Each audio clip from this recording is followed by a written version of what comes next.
here, so can get ready to start recording.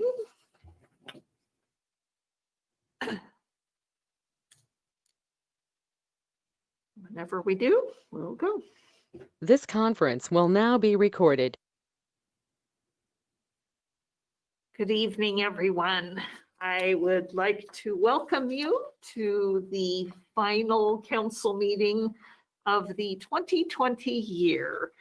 Who knew when we started this year what our December 15th would be like? But here we are. We had promised a short meeting. It'll go a little longer than we had hoped, but we'll try to get through business and allow everyone to get back to their families. So we will start with our roll call from our esteemed city recorder and fantastic shortbread cookie maker, Ms. Phyllis Bowman. Councillor Belts. Here. Councillor Carey. Here. Councillor Lopez. Here. Councillor Sharmer. Here for the last time. Councillor Schinkel. Here. Councillor Silbernagel. Here. Mayor Kuntz. I am present, and we will rise for the flag salute. I'm going to ask Councillor Silbernagel to go ahead and lead this one again for me, and everyone else will mute. I pledge allegiance to the flag of the United States of America and to the republic for which it stands, one nation, under God, indivisible, with liberty and justice for all.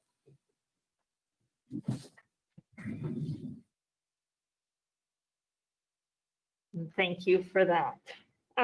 We will have this evening just our regular session with a business agenda that has several things on it, and then we will have an executive session. I will read that executive session script, but that will be in order to discuss and be in consultation with our legal counsel. And just an FYI, we will not be making a decision in that. So we will, when we return, it would be simply to adjourn tonight. Public comment. We have no one here in the room with us this evening. And I don't see participants online, except for a couple of potential counselors who can do public comment if they like. Phyllis, did we have anyone submit public comment? We did not. Okay. All right. Well, we'll see when we get there if someone else has logged in. I will not read that script. So we will start with the consent calendar. Please. So this would, yep. Just real quick, I want to thank the 3 outgoing counselors for their service. Every one of you has done a wonderful job and really appreciate the time and effort you have given to our fair city.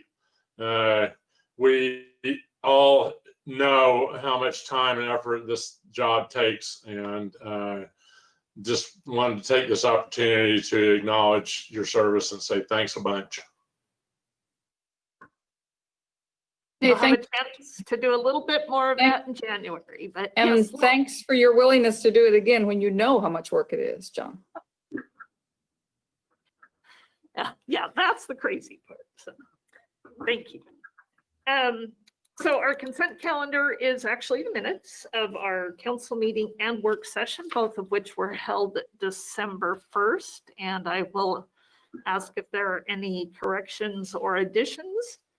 And if not, motion to approve would be enjoyable.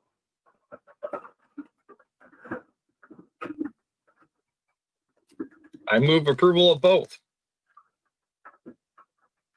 And the second. Second. Thank you. So we'll take Councillor Silbernagel's motion and Councillor Schinkel's second, and all in favor, please signify by saying aye. Aye. Aye.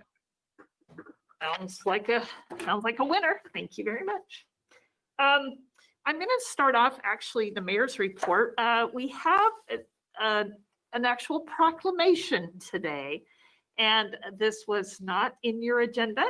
And it seems like a little bit of an unusual time to do this. But, you know, I think there's certainly some value in declaring today, December 15th, Arbor Day. This is part of our ability to continue the proud tradition of being a Tree City, USA. We make an Arbor Day proclamation, and I'm going to read that. And it says,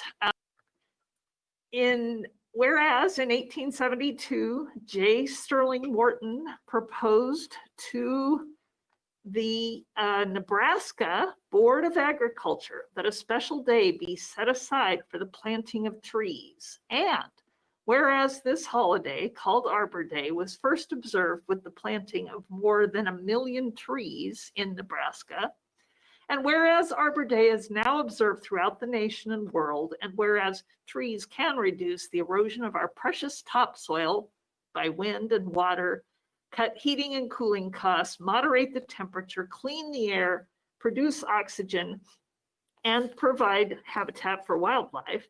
And whereas trees in our city increase property values, enhance the economic vitality of business areas, and beautify our community.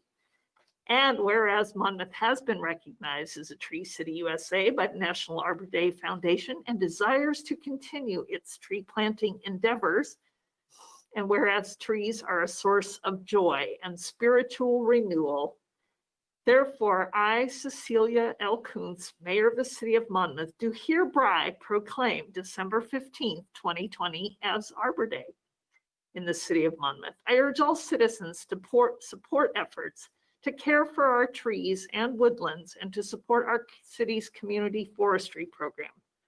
And further, I urge all citizens to plant trees to gladden the hearts and promote the well-being of present and future generations.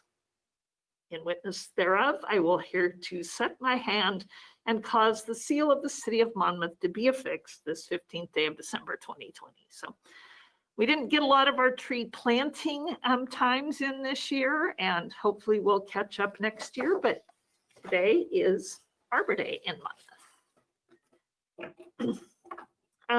And for my report, speaking of trees, at least of the LED kind, I had the great opportunity to hand out some prizes to some of our local residents. The Making Spirits Bright celebration, which is coordinated by our very own Monmouth University Community Connections Committee and the Monmouth Business Association and our city staff. There have been a lot of really fun activities for that, but one of them was inviting people to submit their homes to be judged for their decorating prowess. And it was really fun to get to go out, and I got to look at them all, and I voted online for them. I think I heard we had over 200 people vote in that competition, but I got to go out and hand out the prizes. So it was really fun hearing people take pride in making their home a little cheerier and more joyful for their neighbors. And so I appreciate that effort. The other thing I wanted to talk just a second about, we have the end of the year coming up, and that December 30th is a deadline for agencies, local governments to spend money that was distributed from the CARES Act, the Coronavirus Relief Funds from the federal government. As part of that, we did give money to we took a portion of our funds and granted them to the Mid-Willamette Valley Community Action Agency that serves Marion and Polk and Yamhill counties. There are funds for rent assistance that they have, as well as utility relief. And that utility money can be spent on not only their City of Monmouth water, sewer, and electrical bill, but also internet provider bills, as well as even Brandt's sanitary service. We found out yesterday, Marty and I heard that that money is still available. So we need folks who are in need to go and apply for that. And I actually have the information I want to bring up on the screen to show how folks can go to Community Action Agency and actually apply for those funds.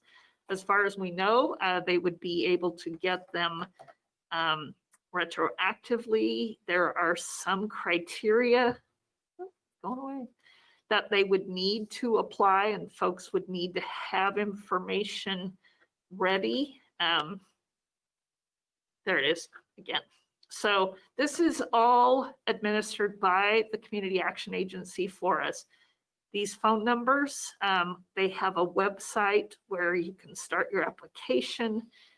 And I also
the energy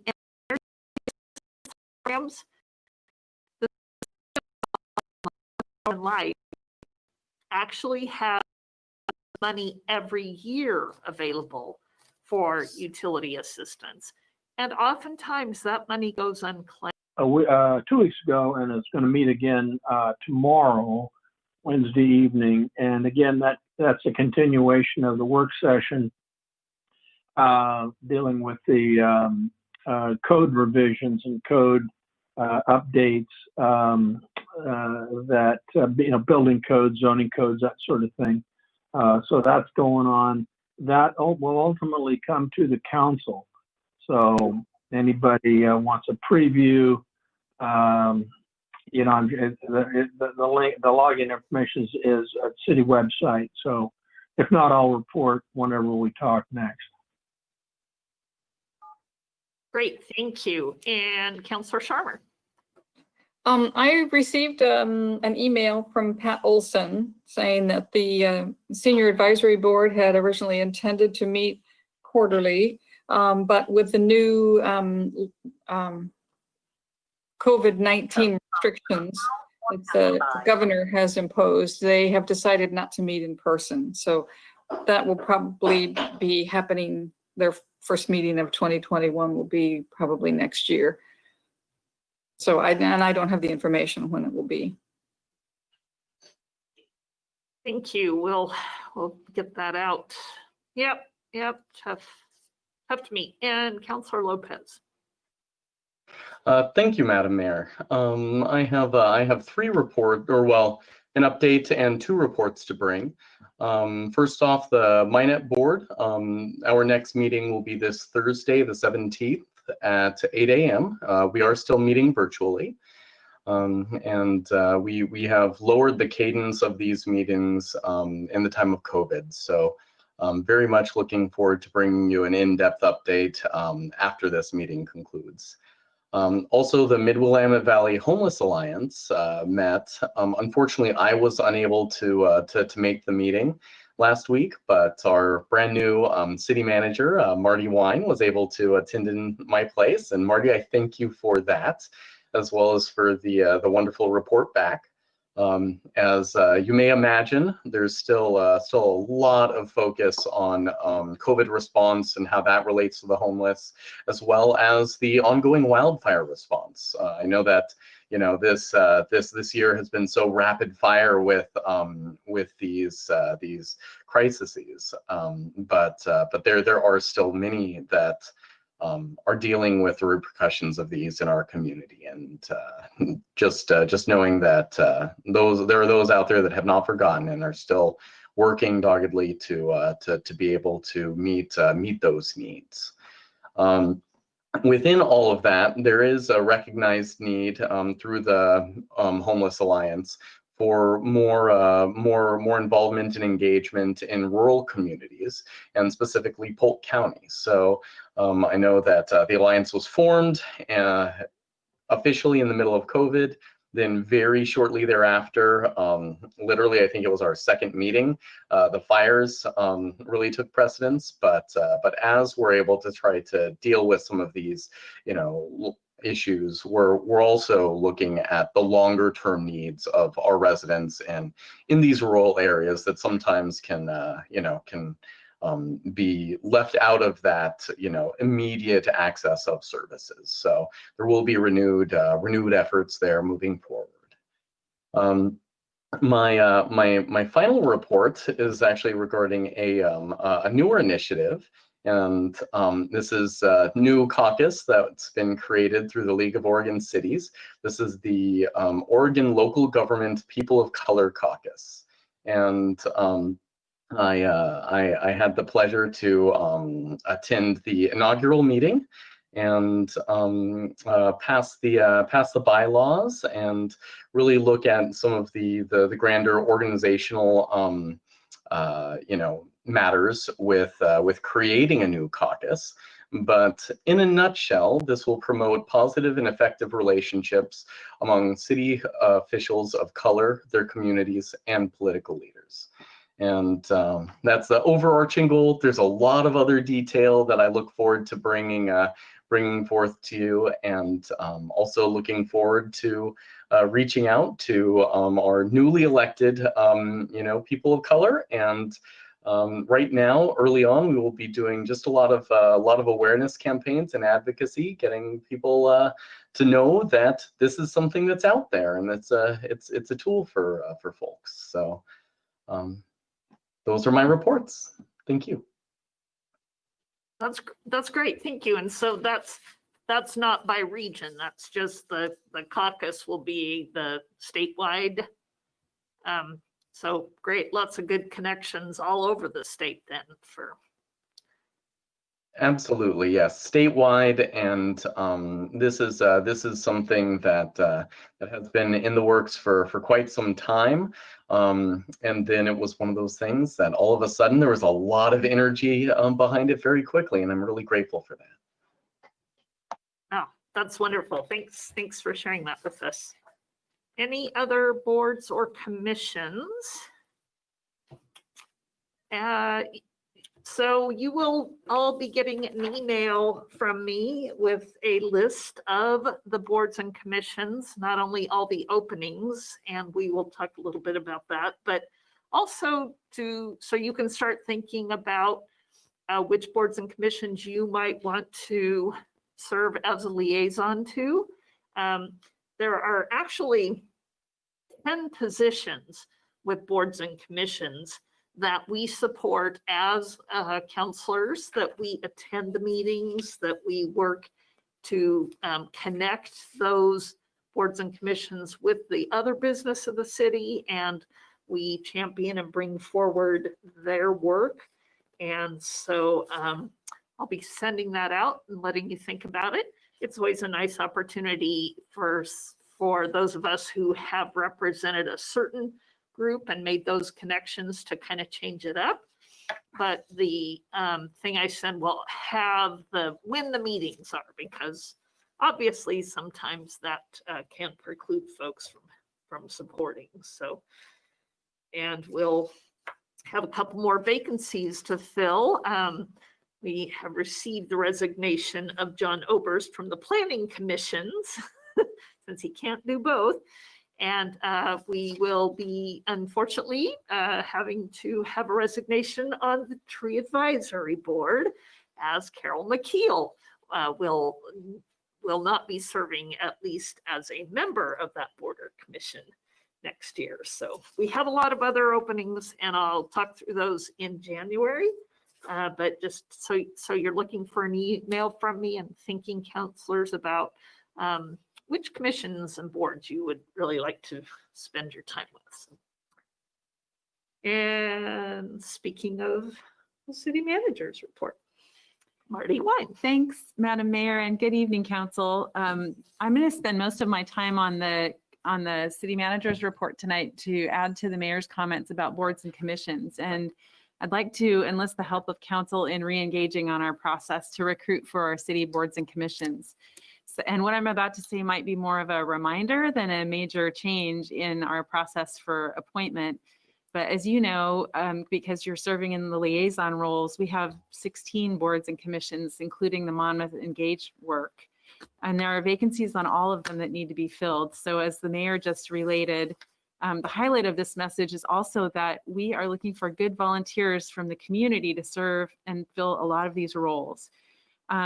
So as you hear from the mayor about where you might want to serve, I'm also hoping that you will reach out to folks in Monmouth who you know who would be great volunteers who would like to serve on boards and commissions. And we're beginning now to start to advertise to fill those vacancies.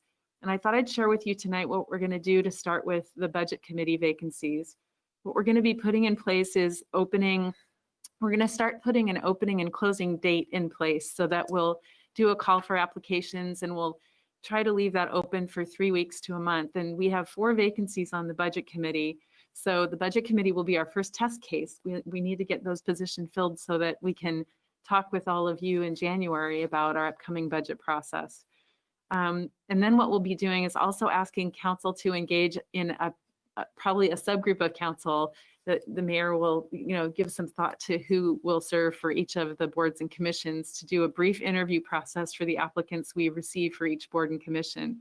They'll give you a chance to be a little bit more deliberate and get to know the folks who are applying. And as you know, the charter has the mayor making appointments, but it's with the consent of the council. So I think what we're trying to do is insert a step or two so that we have a time that's open and closed for applications to come in, and a deliberate effort to solicit applications for these boards and commission spots, and then ask you to take part in an interview process with the applicants so that you can recommend to the council, as the mayor makes a recommendation for appointments, who will be joining those boards and commissions. So look for, we opened a solicitation for our our budget committee members last week. It's going to be open through December 31st, and then early January, we hope to go through just a brief interview process. So you'll get a chance to have 4 new folks join the budget committee.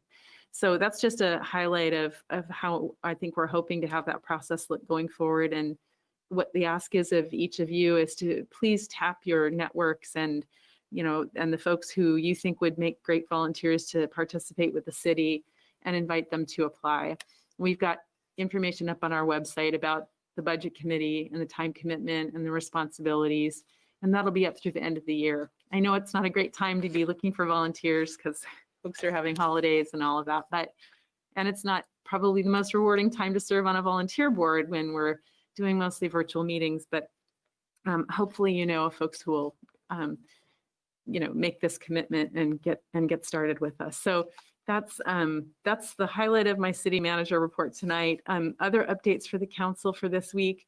I think I mentioned in my Friday notes that now is beginning the hard work of implementing our stormwater utility, and what that looks like is lots of information that'll be coming forward on the website about why we created the utility and also about the fee, and communicating to our ratepayers about what to expect in the upcoming year.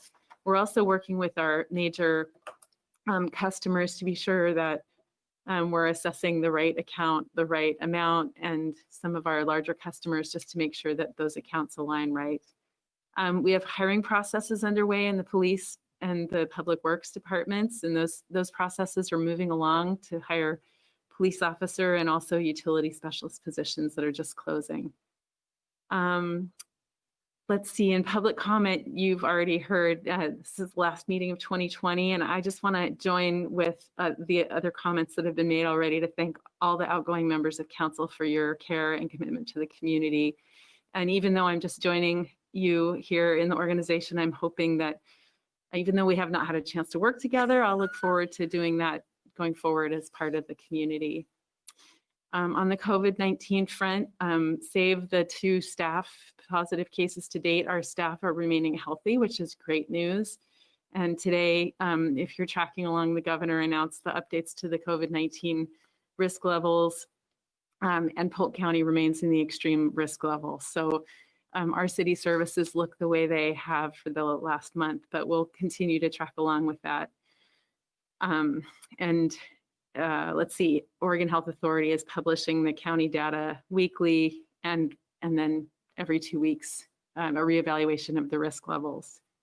And then the only other mention I would make is that we heard today also that Governor Brown has announced that there's a special legislative session planned for Monday, December 21st, this coming Monday, for COVID-19 pandemic and wildfire relief. So we'll see what that one-day special session looks like.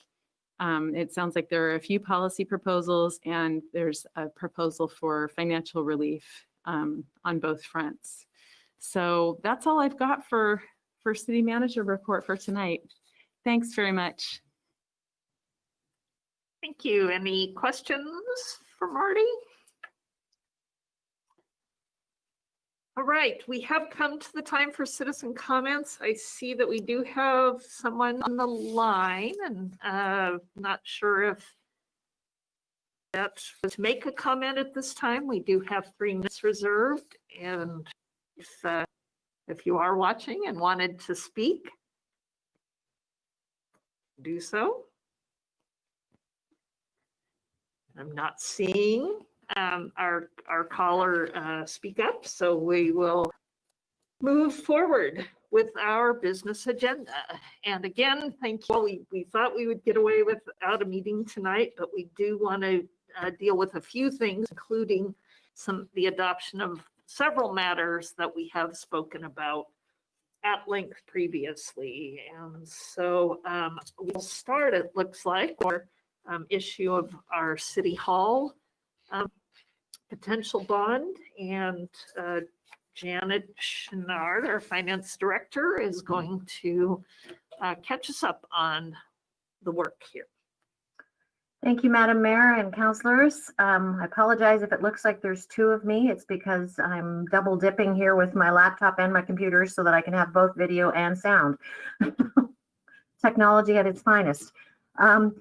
So I would draw your attention to the staff report in the packet, which essentially outlines a lot of what you already know about what poor condition City Hall is in, going into some amount of detail for those of you who might not be aware and for the benefit of readers. What we're hoping to do tonight is remind you, in addition to how much this such a move might be needed to replace the city hall, also talk about some of the work that's been done to date to try and finance such a move. And so you'll see in your staff report that we talk about the reserves that we're working on setting aside to finance approximately $2.375 million towards a $9 million building. And we've also, as you know, identified urban renewal funds to the tune of about $3.65 million. And so what we're proposing, based on your interest in moving quickly on this project in order to not have the costs increase significantly, is to try and put forward a ballot measure for the May 18th election. And that would involve us having to move fairly quickly. You'll see that we've outlined next steps. What we're contemplating at this point is a general obligation bond of up to $3 million that we would take to voters based on a 30-year term. Right now, looking at interest rates as of today, which of course can change, but it looks like that would represent about 19 cents per $1,000 of assessed value. So the average home in Monmouth is about $200,000 as confirmed by the county. And so that represents about $38 a year for the average Monmouth taxpayer on their tax bill. Obviously, if we went to a 20-year bond, we'd pay it off sooner. But that would result in it costing approximately 27 cents per thousand or $54 per year on the tax bill. And that one of the advantages of doing a 30-year bond is that it spreads it out over time. It does cost more in total interest. However, in theory, then everyone gets a chance over the next 30 years to pay for it. So people will come and go, and people who will benefit from it may not be the same people this year as in 30 years. So that's one of the rationales for a longer term. So there's trade-offs with either option. And then you'll see that I've outlined the next steps leading to get to election day on May 18th.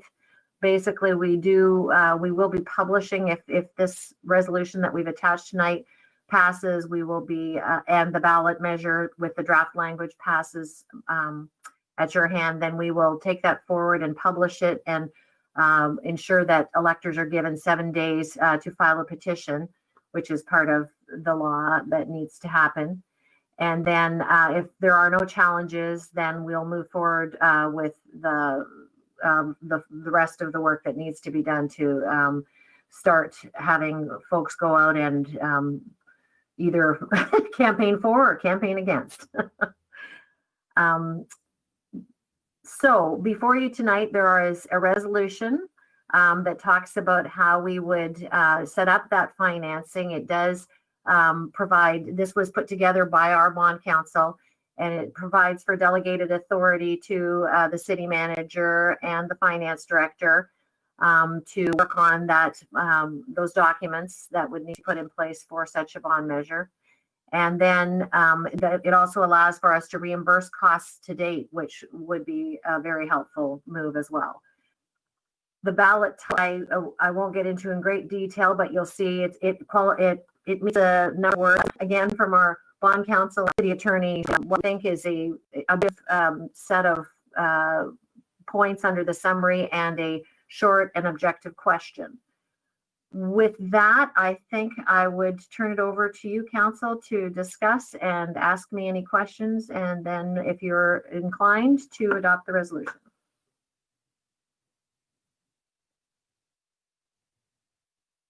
All right, and we will now ask for any of those questions.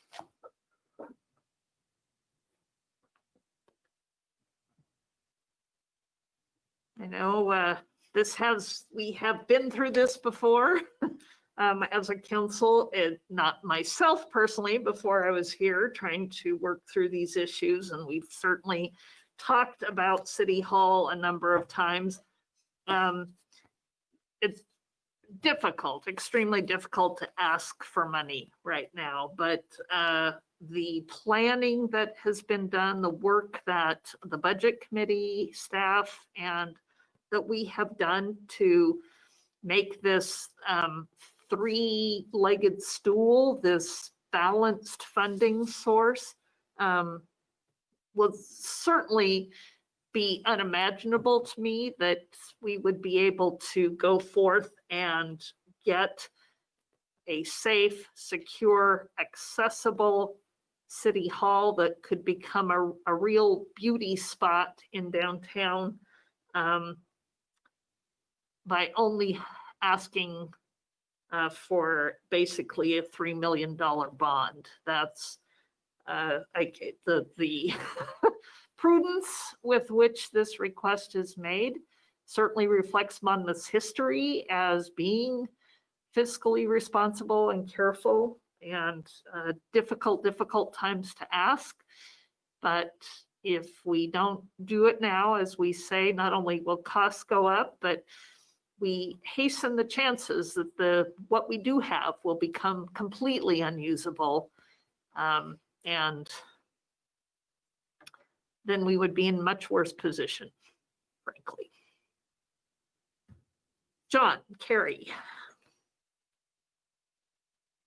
The last time we talked with FFA, they were going to come back with some slight modifications, and where are we with them?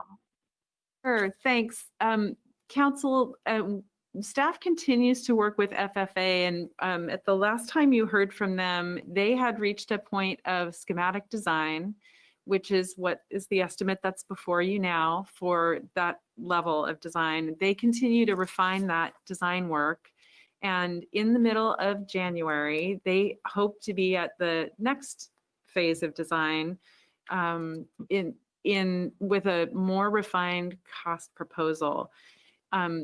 I think that the reason that we're bringing the resolution to you to place this on the ballot tonight is that our intention is that the financial construct of how we will fund a city hall, we are not expecting for that to change appreciably. And if it does, we'll be refining the design to be able to fit within the funding available. But you will hear from, to directly answer your question, Councilor Carey, you'll be hearing from FFA again in late January to early February with the next refinement of cost and design on this project. And it could be that we will have choices to make about how this project will look, but they're continuing to move toward, we've engaged them to bring design documents forward so that we continue to move toward construction. We're making the assumption that if voters will approve this third of the funding that's needed for the full amount of the building. And so we're proceeding with the design approach, and you'll hear from them in, probably 6 weeks.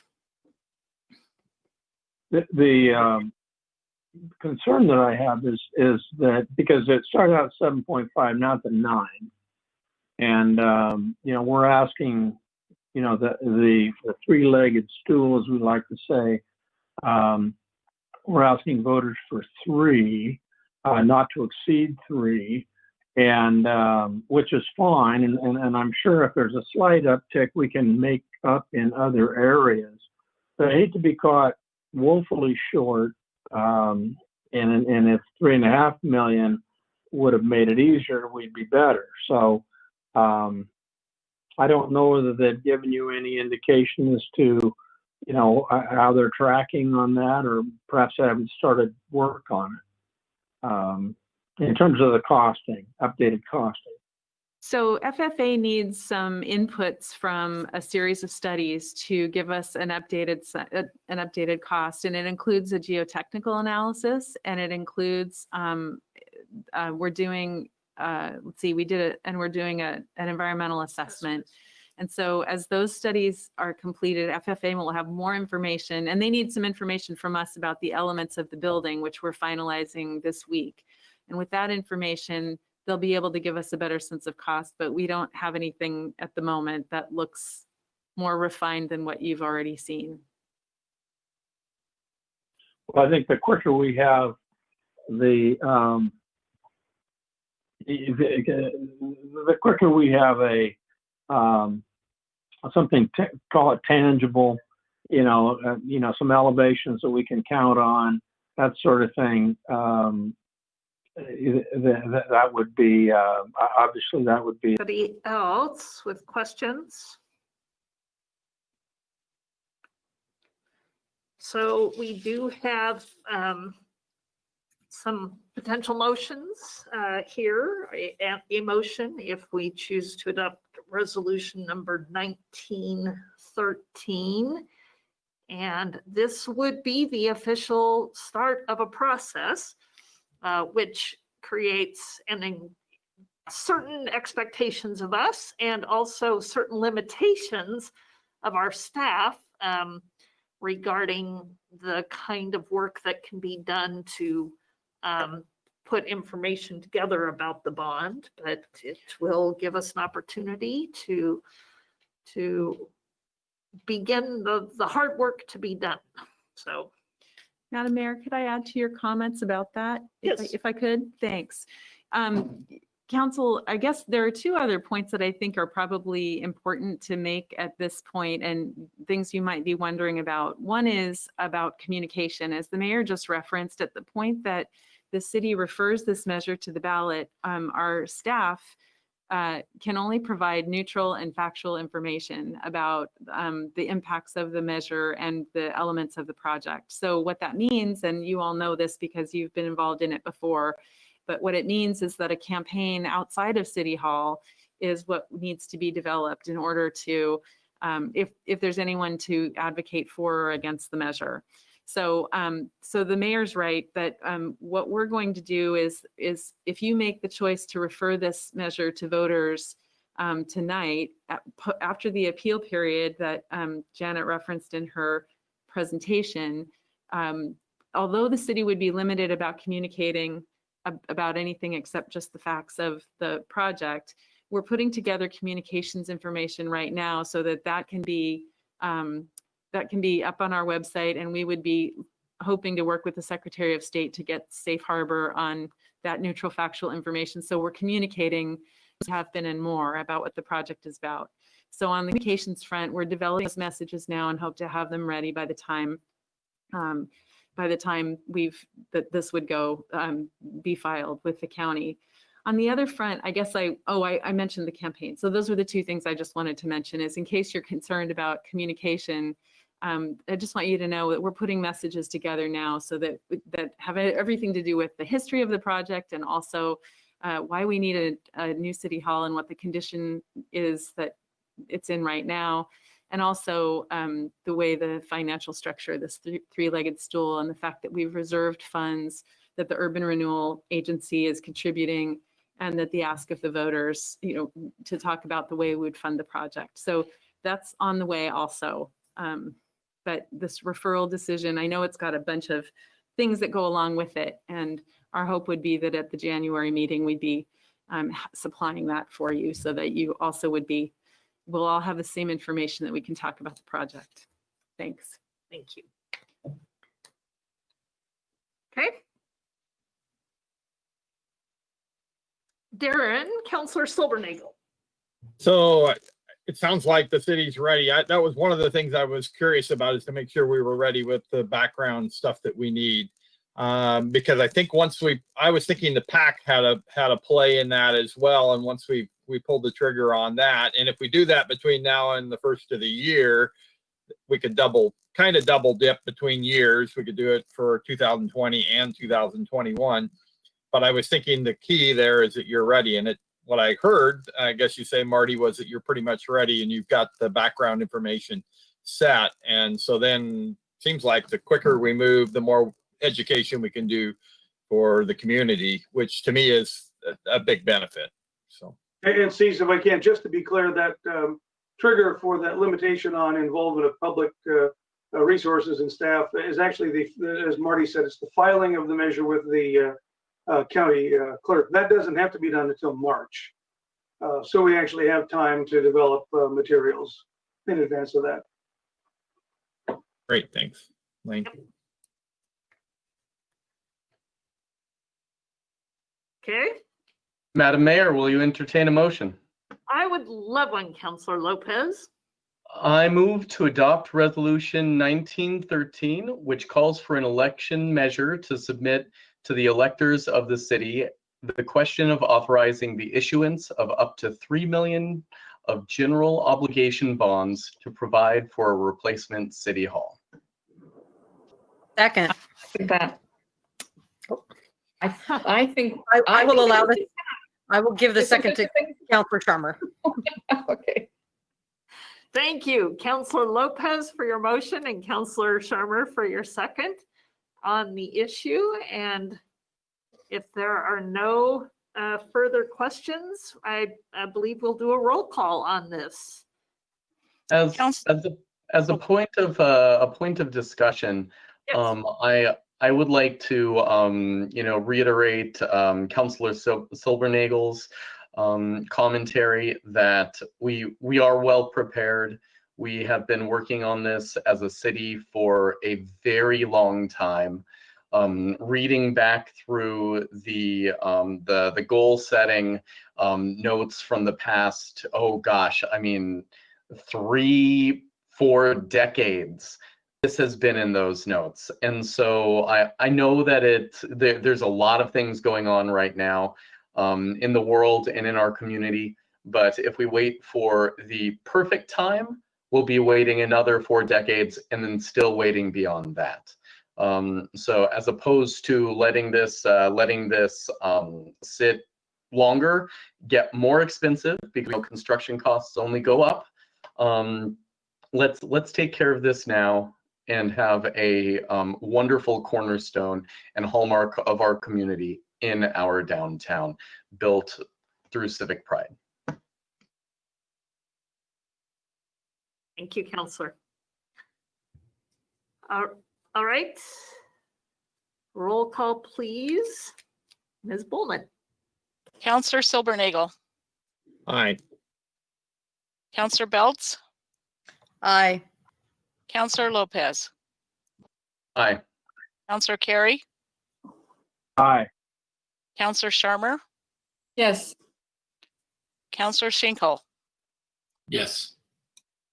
Passes 6-0. Thank you very much, everybody. See, the one thing I would love to be able to vote on. I should have handed the baton off to Counselor Silbernagel for the evening. Here we go. This is it, guys. Hopefully we can get this done. This is so important. Thank you all very much for that. And now we have Janet Chenard again, and we're going to talk about how to save some money on our MyNet debt. Yes, good news. It looks as though, based on a current refunding of our advanced refunding, we can achieve savings in the range of about $500,000. Again, after having saved, as you know, about $1 million 3 years ago when we did an advanced refunding of the MyNet debt at that time. We can only current refund one of the tranches, but still, with the way interest rates have fallen, it bodes very, very well for some savings. We're wanting to move on this one about as quickly as we moved on the last one, not driven by tax law this time, but driven by the good news of vaccines and such, which could have an impact on interest rates. So in order to take advantage of that interest rate, our timeline for doing such a refunding is likely to be mid-February. And so what I'm bringing to you now is a resolution number 1912, and hoping that you will allow us to proceed with doing a different debt issuance before we hopefully do for the City Hall. But this one will help with reducing our debt levels. So that is, kind of fortuitous in the face of increased debt levels for a general obligation bond. But which I didn't mention with the last presentation is neither of these it really impacts our credit risk unduly because the GO bonds would be voter backed, and this particular one is already in place. It's just reducing the interest rate and repackaging it as far as payment terms goes. So with that, I would take questions. Otherwise, I would ask that you consider approving the attached resolution to have the city manager and I go forward and finalize bond documents for this one as well. This isn't a question, but I just want to emphasize how lucky we are to have you. Thanks for saving us money. That's all in a day's work, maybe, and the right interest rate environment. Thank you. Just a refinance or remortgaging here, but reducing our overall long-term debt. And Councillor Carey. Two quick ones. One is you know, when I read that, I thought you were speaking in tongues because I don't understand all the lingo that goes into that. But it appears it could be as much as $5.5 million, and then we would perhaps recoup savings of basically 10% of that. And I couldn't understand how the downward ticks of the interest rate would get to that much savings on that much money. That's question number one. And then question number two, because it's probably obvious, but I just like that this will extend our obligation, a couple years into the future. In other words, the payback on this will extend our indebtedness out over time, as I understand. Again, I may or may not be correct. Thank you. Okay, so if I may answer those two questions, the reason that it looks like such a major savings is because it is spread out over time. It's 20 years, which is our current amount. That is the remaining term on the debt is 20 years, and that has not changed from what we had before. So we were well, I mean, it has changed from 20 years because it was 23 years, but we've already been paying interest for 3 years on the 2017 debt. And so in refinancing it, we kept the term identical. There is a small principal payment up front now of $50,000, but otherwise the principal payment term is identical. The amounts will, and I shouldn't say have, because we haven't actually done the issuance yet, and it'll be structured approximately according to what it was last time, but there could be some fluctuation in the amounts of the actual principal dollars. But the $5.5 million is essentially what's left on it as of April 1st, and that's what we're refunding. And it's spread out over the same amount of time, but over 20 years, we are able to, yes, save $500,000.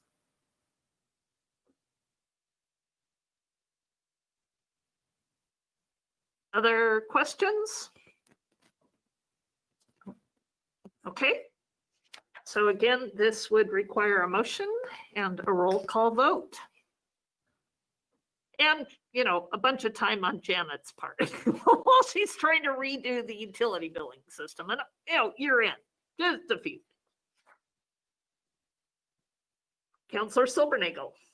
I move to authorize the city to enter into a refunding bond issuance as outlined in resolution number 1912. And a second? Second. Okay, thank you, Councillor. Would you read the ballot, the resolution title? Usually the motion tracks pretty closely with the resolution title, which it should. This one's a little bit off that. If you'd read the resolution by title, I'd appreciate that. I will. It is a resolution authorizing refunding bonds. Beautiful. Thank you. Thank you, Councillor Shetterly. Councillor Shetterly. Councillor. It has been moved and seconded, and we will take the roll call, please, Phyllis. Councillor Schinkel, Yes. Councillor Carey, Aye. Councillor Sharmer, Yes. Councillor Silbernagel, Aye. Councillor Belts, Aye. Councillor Lopez. Aye.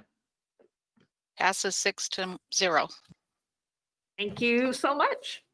And we will now move on to finish up the couple of things we have in the works with Suzanne Duffner, our Economic Development and Community Planning Director. Suzanne. Okay, great.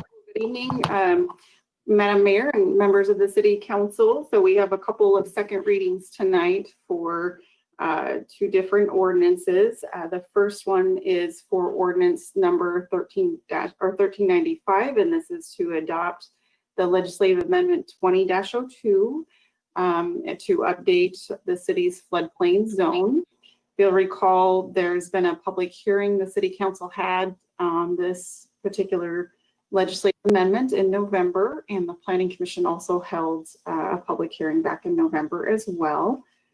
These updates to the city's floodplain zone are needed to comply with FEMA's current floodplain management ordinance requirements.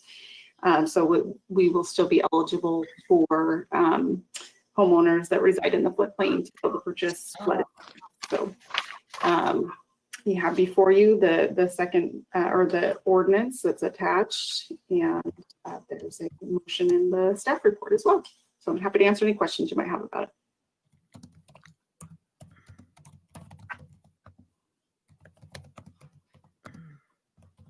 So this is discussion, questions for Suzanne. And otherwise, this would be our second reading of ordinance number 1395, an ordinance adopting amendments to chapter 18.125 of the Monmouth Zoning and Development Ordinance relating to floodplain zone regulations based on our legislative amendment 20-02.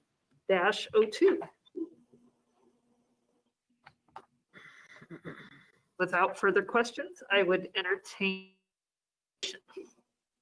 Madam Mayor, I'll move that the council adopt ordinance number 1395, an ordinance adopting amendments to chapter 18.25 of the Monmouth Zoning Development Ordinance relating to floodplain zone regulations. And parenthetically, legislative amendment 20-02. Second. Thank you, Councillor Carey. And the second, Byron Shinkle, Councillor Shinkle. All right.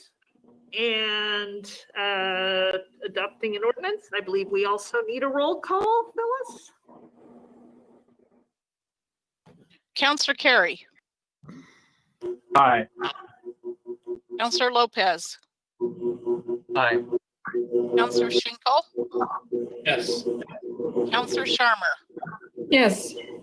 Councillor Belts, Aye. Councillor Silbernagel. Aye. Motion passes 6-0. Thank you very much. And on to our next and final regular piece of business for the evening. Yeah, great. Okay, so this is the second of the ordinances. I have second reading scheduled this evening. This is ordinance number 1396 to adopt annexation 20-01. On November 18th, council held a public hearing related to this annexation to annex approximately 43.45 acres into the city limits. This property is generally located north of Gentle Woods Park and it just abuts Pacific Highway 99W. The proposal is to annex the property, and upon annexation inside the city, the property would be zoned low-density residential, which is consistent with our low-density residential comprehensive plan. And then you have before you the ordinance for second reading. And with that, I would be happy to answer questions you might have about it.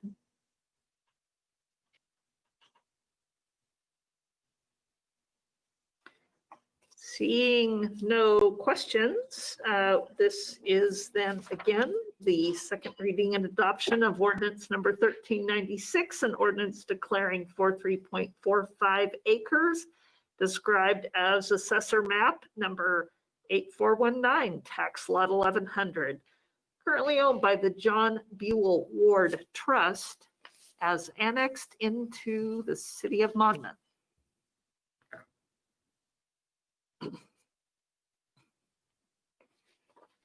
Councillor Schinkel. I move that the council adopt ordinance number 1396, an ordinance declaring 43.45 acres described as assessor map number 8419, tax lot 1100, owned by the John Buell Ward Trust, annexed into the city of Monmouth. Second. And that was a second from Counselor Belts. And roll call, please. Counselor Sharmer, Yes. Counselor Schinkel, Yes. Counselor Carey, Aye. Counselor Lopez, Aye. Counselor Silbernagel, Aye. Counselor Belts. Aye. Passes 6-0. Wonderful. Thank you, Suzanne. I will now entertain any council comments or community announcements before we head into executive session. Anybody have? Counselor Carey? Just real quickly, I think most of you have seen the information gathering that ODOT has, an outreach that they're doing regarding the roundabout north of town. There's a website, there's a mailing, I think, in the mail today, and I would encourage us all to be conversant in that, be able to answer questions regarding it. I think it would have a large impact for Monmouth because, you know, Highway 99 runs right through Monmouth, and that can speed traffic up and smooth traffic in and out of town. I think it would be a good thing. There'll be a lot of noise from Dallas. It really doesn't affect Dallas as much as it impacts us. And so wherever you come down on it, I don't know that is the issue, but I think it's all incumbent upon us to become conversant in it. And, you know, if we're so moved to be supportive, great, but at least to be conversant. That's one. And then this is a question for you, Madam Mayor. We've all been through the essentials for elected officials or whatever, and some of us have been through two of those. If there are suggestions that we have for our operations and so forth, how would you like to receive those, or do you have an agenda item in January that we should hold them for? Thank you for asking that question. We did. Council was able to sit through some training. Many of us had 2 days or a couple of hours on 2 different days with Bill Monahan, who works for our local council of government, and others attended the League of Oregon Cities Elected Essentials, which is very in-depth. And I appreciate that, and actually did take away a couple of new things myself, even after having been through those. Actually, City Manager Wine and I have talked about doing our retreat sort of towards the end of January, beginning of February, and really taking a look at some of those things, our council rules. It's a good time with some new members on council, as well as for her being new to us. How do we operate that communications plan that we came up with? So we were thinking about it at that time, and I would certainly either she or I will take suggestions of topics that you really want to work through. That's great. Thank you for asking.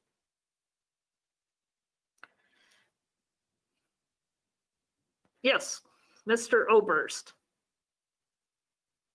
Just wanted to offer myself to council members and future council members. I spent a whole lot of time at ODOT during my years as mayor, and I have a real good understanding of the roundabouts and how they function. If anybody would like a conversation about that, please feel free to give me a call, and I can give you some background. I am a big fan. So please feel free to give me a call if you want to have more information about that. Thanks, John. And Councillor Silbernagel. Well, we had 200 food boxes that we distributed this week again today, and I expect that to happen the next 2 Tuesdays as well. So, you know, watch the St. Patrick's Facebook page, St. Patrick's Church Facebook page in Independence for timing of that. But I expect it to happen at least the next 2 weeks, and then hopefully there'll be a phase 5 that will continue it into January. Yes, thank you. And the school district will be continuing to provide meals as well throughout the winter break, actually. We will be having continue with our pickup for any youth ages 1 to 18 at our schools, and more information can be found on the Central District website as well. So definitely huge need for that. The high school FFA group did their usual packaging of food, and that food is being distributed to the food bank as well as to the Monmouth Independence Christmas Project, which is still accepting donations of food and toys for tots. And those donations can be delivered to the Female Depot, which is at the Broad Street entrance of our library. They're still looking for help and for volunteer information. So calling them is a great way to figure out how to continue to help families in our community.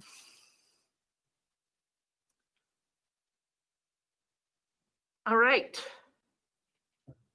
Seeing no other council comments, we will go into executive session, and we will meet in executive session for the purpose of discussing consultation with each, as in Henry, consultation with legal counsel, which allows the council to meet in executive session.